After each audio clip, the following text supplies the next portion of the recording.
Well, dear students, today I am going to teach you the first use of conditional sentence. So, without wasting time, let's learn that how and in which situation we will use of conditional sentence in English speaking. So, let's start. So, here I have written zero conditional sentence.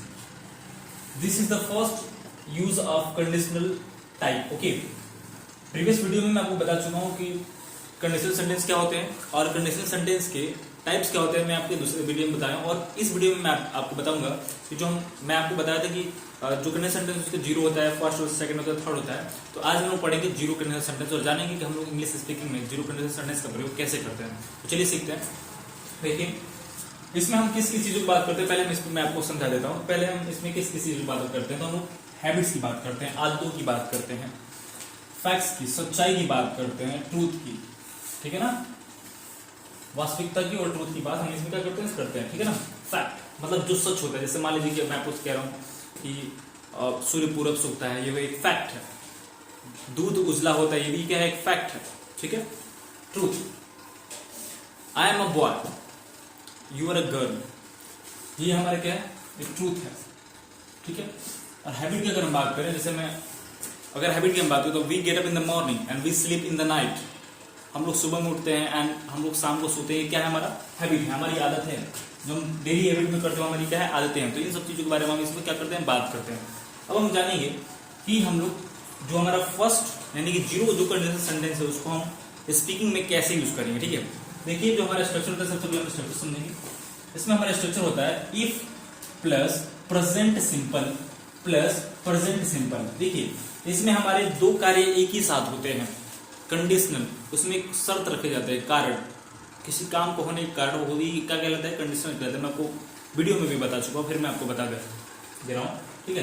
तो देखिए जो भी sentence हमारा बनेगा उसमें बनेगा if plus present simple और present simple पर ही बनेगा। पहले एग्जाम्पल सबसे पहले हम लोग समझ लेते हैं कि क्या है। देखिए पहले जो हमारा एग्जाम्पल है वो हमारा है, अगर वह मुझे फोन करता है तो मैं उससे बात करता हूँ। देखिए इसमें हमारा दोनों जो हमारा प्रेजेंट का जो हमारा लास्ट का जो सेंटेंस जो वाक्य है उससे हमारा प्रेजेंट का ही बोध होता है, प्रेजेंट की एक्टिविटी का ही बोध होता है, ठीक है। उस सेंस में ही हम क्या करते हैं, इसका प्रयोग करते हैं। जैसे पहले सेंटेंस कैसे बनाएंगे, अगर आपको कहना है कि अगर वह मुझे फोन करता है तो मैं उससे बात करता हूँ, अगर आपको कैसे बोलना है मैं आपको बताऊंगा। क्या यूज करेंगे, पहले अगर है तो हम क्या बोलेंगे, इफ बोलेंगे। क्या बोलेंगे, इफ। अगर वह मुझे फोन करता है तो वह के साथ हम क्या करते हैं, इफ ही कॉल्स मी। देखिए ये आप तभी बता पाएंगे जब आपको बेसिक आपका क्लियर होगा, ठीक है ना। देखिए इफ ही कॉल्स मी, अगर वो मुझे फोन करता है, करता के लिए अब तो के लिए देन लगा देंगे, कॉमा, तो मैं उससे बात करूं, क्या हो जाएगा, then I talk to him, then I talk to him. Okay, I hope कि आपको समझ में आ रहा हो। देखिए अब यहाँ पे इफ ही कॉल्स मी क्यों लिखे, यहाँ पे यस क्यों लिखे, हमको पता होगा कि प्रेजेंट इंडेफिनिट जो हमारा सिंपल प्रेजेंट होता है उसके हम सिंगुलर शब्द के साथ क्या करते हैं, V5 यूज करते हैं। V5 मतलब वर्ब का फिफ्थ फॉर्म, इसीलिए हमने क्या किया, कॉल्स की यस लगाए। तो if he calls me then I talk to him, इस सेंटेंस को क्या करें, इस वाक्य को कैसे करेंगे, ऐसे ही बनाएंगे, ठीक है ना, क्योंकि हमारे कंडीशनल सेंटेंस है और इसका हमारा स्ट्रक्चर भी ऐसे ही कुछ है। देखिए दूसरा सेंटेंस को फोकस करते हैं, अगर तुम मुझसे पूछते तो मैं, देखिए अगर तुम मुझसे पूछते हो तो मैं तुम्हें जवाब देता हूं। मान लीजिए कि अगर आप कोई चीज मुझसे पूछते हैं, कोई प्रश्न आप मुझसे पूछते हैं, मैं आपको क्या करता हूं, जवाब देता हूं, ठीक है। अगर आपको ये बोलोगे तो कैसे बोलेंगे, मैं आपको बता रहा हूं। अगर तुम मुझसे पूछते हो तो क्या बोलेंगे, if you ask me, if you ask me then मैं तुम्हें जवाब देता हूं। क्या हो जाएगा, आई आंसर यू या I reply you, I reply you. देख रहे हैं इसको कैसे बना रहे हैं। अब देखिए यहाँ पे हमारा सब्जेक्ट क्या है, प्लूरल सब्जेक्ट, इसलिए क्या करें, हम गिवन के यूज किए हैं। यहाँ पे भी हमारा आई है, आई से आपको पता ही होगा हम लोग यस और यस यूज नहीं करते, इसलिए आप क्या किए, आंसर किए या रिप्लाई किए हैं। आई होप आपको समझ में आ रहा होगा कि if you ask me then I answer to you या आई रिप्लाई यू, ठीक है ना। अब देखिए जो हमारा अगला सेंटेंस है वो हमारा है, अगर सर मुझे डांटते तो मैं वह काम नहीं करता हूं। देखिए अगर सर मुझे डांटते हैं, अगर सर मुझे डांटते हैं तो मैं वह काम नहीं करता हूं। देखिए तो क्या हो जाएगा, इसको कैसे बनाएंगे, इफ सर डांटना का होता है स्कॉल्ड, SCOLD, इफ सर स्कॉल्ड्स। अब यहाँ पे यस क्यों लगाएंगे आपको पता होगा, क्योंकि यहाँ पे सर क्या है, सिंगुलर है, इसीलिए हम साथ क्या करेंगे, यस का प्रयोग करेंगे। तो क्या हो जाएगा, इफ सर स्कॉल्ड्स मी देन, तो के लिए क्या करेंगे, देन लगाएंगे। देन मैं वह काम नहीं करूंगा, क्या हो जाएगा, आई डू नॉट या don't, I don't do that thing. I hope कि आप समझ पा रहे हैं, ठीक है ना। अगला जो हमारा सेंटेंस है, यानी जो हमारा लास्ट सेंटेंस है कंडीशन का, हमारा क्या है, अगर आप ठीक हैं तो चलो काम पर चलते हैं। अब देखिए तो इसको कैसे बनाएंगे भाई, सिंपल वर्जन पे ही बनाएंगे। तो क्या बनेंगे, if you are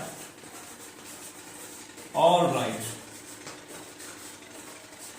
if you are all right then let's go to work. मान लीजिए आपका कोई दोस्त है, आपका कोई मित्र है और उसका तबीयत खराब हो गया है, उसकी हालात सही नहीं है, और कुछ दिन बाद आप उसके घर पे गए और आपको कहना है कि अगर तुम अब ठीक हो गए तो चलो स्कूल चलते हैं। तो उसको भी कैसे बोलेंगे, अगर तुम ठीक हो तो चलो स्कूल चलते हैं। उसको भी कैसे बोलेंगे, if you are all right let's go to the school. तो उस चीज को भी हम कैसे करेंगे, इसी कंडीशनल सेंटेंस में बोलेंगे। जैसे समझ में आ रहा है ना आप लोग। जैसे मान लीजिए अगर आपको कहना है कि अगर तुम्हारे पास पैसा है तो तुम मुझे दो, तो क्या बोलेंगे, if you have money then you give it to me, या please give it to me. तो उस चीज को भी हम कैसे बोलेंगे, इसी जीरो कंडीशनल सेंटेंस को बोलेंगे।